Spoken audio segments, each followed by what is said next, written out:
दोस्तों आज इस वीडियो में बात करेंगे भोजपुरी इंडस्ट्री की खूबसूरत अभिनेत्री संजना पांडे की एक बेहद ही खूबसूरत पारिवारिक फिल्म की ऑफिशियल ट्रेलर के बारे में। जी हाँ दोस्तों, फिल्म का नाम है तुलसी विवाह। इस फिल्म की ऑफिशियल ट्रेलर कितने तारीख को कितने बजे कौन से यूट्यूब चैनल पर रिलीज होगी सब कुछ बताऊंगा इस वीडियो में, बने रहे अंत तक मेरे साथ।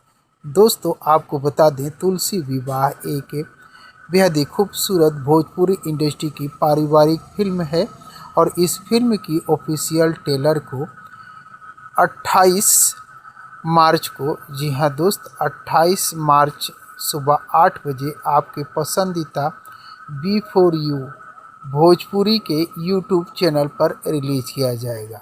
जी हाँ दोस्त, बी फॉर यू भोजपुरी के यूट्यूब चैनल पर 28 मार्च को सुबह 8 बजे आप इस फिल्म की ऑफिशियल ट्रेलर को देख सकते हैं।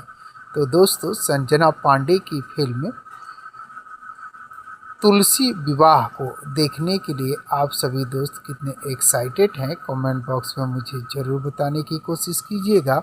और अगर ये वीडियो आप लोगों को पसंद आया हो तो प्लीज़ मेरे चैनल को सब्सक्राइब कर वीडियो को लाइक और शेयर करना न भूलिएगा, क्योंकि भोजपुरी इंडस्ट्री से जुड़ी हुई नई नई फिल्मों के बारे में नई नई जानकारियाँ लेकर हर रोज़ इस चैनल पर उपलब्ध रहता हूँ।